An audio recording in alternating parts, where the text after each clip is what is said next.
assez forte en termes d'engagement surtout sur le plan émotionnel. Un brillant trompettiste, un musicien guadeloupéen qui vit dans l'Hexagone et puis qui a éprouvé le besoin de faire une grève de la faim pour se faire entendre. Franck Nicolas, bonsoir. Bonsoir. Alors Franck, merci de passer ce petit moment avec nous. Je sais que tu es obligé salé en ce moment. Justement, alors je voulais revenir brièvement. Quelles ont été tes motivations rapidement sur cette action que tu as menée, une grève de la faim? C'est bien quelque chose de pas anodin du tout, Franck Nicolas.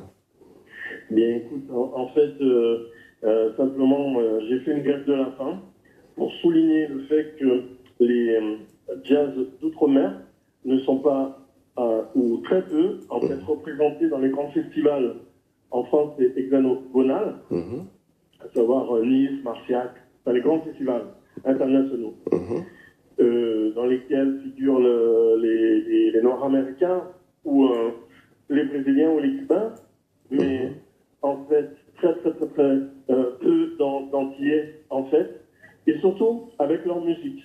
À savoir qu'en fait, quand il s'agit d'accompagner en fait des gens, il n'y a pas de problème. On fait appel aux Antillais. Donc, à savoir, par exemple, je sais qu'Alain Jean-Marie, il a joué cette année à Marciac parce qu'il a accompagné une jeune trompettiste qu'on veut promotionner. Où Sonny Poupée joue avec Lisa Simon, par exemple, à Marciac, qui s'est passé. Moi-même, il y a quelques années, j'ai joué 4 ans de suite parce qu'en fait, j'ai en fait un pianiste français. Mais quand il s'agit en fait de faire la musique savante de chez nous, à savoir la biguine, le rocamoderne, le jazzka, eh bien, en fait, là, les portes se ferment. Il n'y a plus de programmation. Franck Nicolas, mais justement, comment tu expliques ça et pourquoi ça t'a donné envie, justement, si je peux m'exprimer ainsi, de faire cette grève de la faim? Simplement pour secouer le cocotier. Parce que tu avais l'impression que c'est quelque chose de délibéré, en fait. Si tu as fait une grève de la faim, c'est que tu avais l'impression que c'est pas le fruit du hasard qui expliquait justement cette forme pour toi, de discrimination, en fait.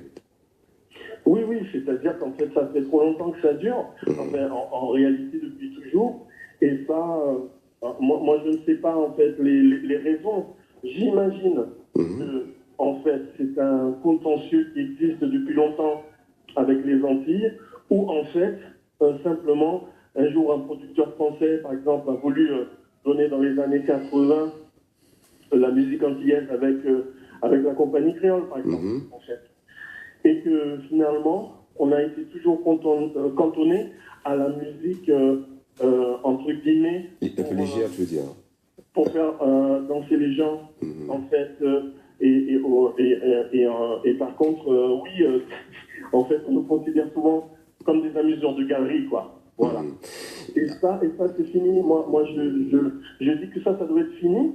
Et justement, en fait, quand on me prend quand même au sérieux, puisqu'en fait, je suis invité en fait à l'Assemblée nationale le 12 octobre pour parler en fait devant les députés et leur expliquer en fait mon combat et pourquoi en fait je me suis lancé dans cette croisade. Et donc en fait je suis quand même plus au sérieux. Et ça je suis quand même content. J'ai eu des lettres de Macron, d'Édouard Philippe et des ministres en fait de l'Outre-mer et de la culture. Donc en fait mon histoire a été loin. En fait, elle n'a pas été vaine, en tout cas. Et donc, le combat continue. Là, j'ai laissé un petit peu les vacances passer parce que, voilà, tout le monde était en vacances. Mais là, c'est la rentrée. Donc, je me prépare, en fait, vraiment sérieusement à affronter tout ça. Et puis, en fait, à faire des choses concrètes. Voilà. Franck Nicolas, comment ton combat, entre guillemets, enfin on peut le dire comme ça, ton combat a été reçu par les autres musiciens de la communauté à Paris? En fait, je pense que la plupart me soutiennent, en fait. Après, il y a toujours des gens qui vont pas être contents, qui vont pas être d'accord, mais ça, alors après, ça, c'est une histoire personnelle, de sensibilité personnelle, à savoir qu'en fait, il y en a beaucoup qui auraient voulu faire des collectifs, tout ça, mais bon, en fait, je les ai encouragés à le faire, en fait.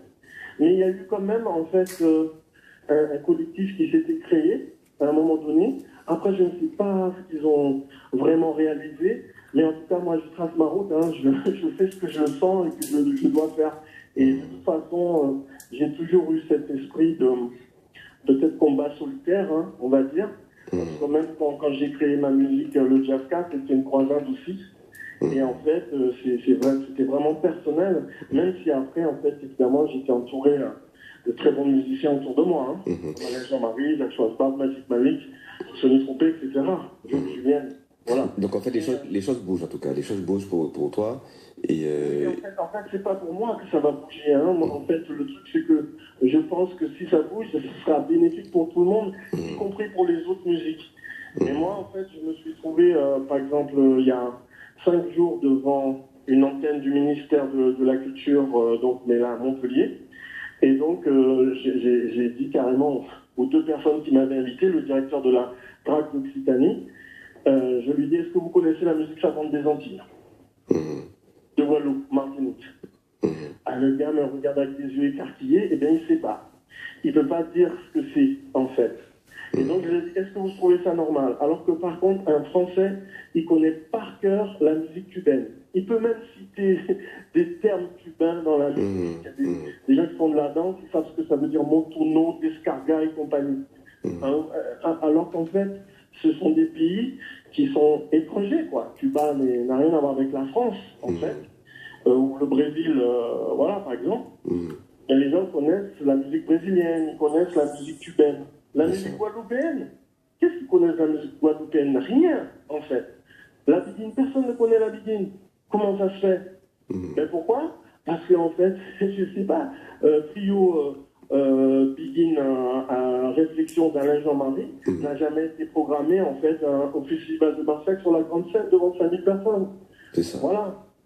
Non, le message. C'est le problème. Non, mais c'est très clair, Franck Nicolas. Alors, bon, très, très heureux de savoir que les choses sont apparemment avancent. Hein. Donc, on va te laisser. Alors, tu es obligé d'aller en concert ou tu es. Oui, alors en fait, simplement parce que je suis venu en fait à Paris, parce que je suis en train de faire mon nouveau concept qui s'appelle Jazz Kalina. D'accord. Kalina, donc ça veut dire tout ce qui concerne la conque, en fait. Hein. D'accord. Et donc, comme j'ai réussi à faire des rythmes avec la conque, ben, j'appelle ça Jazz Kalina, en fait. Et donc là, en fait, je commence en fait à enregistrer des musiciens, dont Max Silla, qui est en fait grand flûtiste de Martinique, avec la flûte des Mordes. Et en fait, là, il est en train de jouer, il fait un concert en fait au Baiser Salé. Et simplement, il m'a invité pour jouer avec lui. Très bien. On doit travailler en fait la semaine prochaine ensemble, en fait. Voilà. Alors, en tout cas, merci encore Franck Nicolas. Et puis, bon courage et bonne continuation pour tout ce que tu as à faire. Eh bien, merci. J'espère qu'en fait, en Guadeloupe, les gens vont suivre un petit peu ce qui se passe parce que c'est très important pour l'avenir en fait de la musique de chez nous. Et puis, pas seulement pour le jazz caribéen, même si moi je défends cette partie-là, mais en fait, en réalité, c'est toute la culture que je défends en fait. Hein. Voilà. On a bien compris. Merci encore, Franck Nicolas. À très bientôt. Merci, à très bientôt. Au revoir. À très bientôt.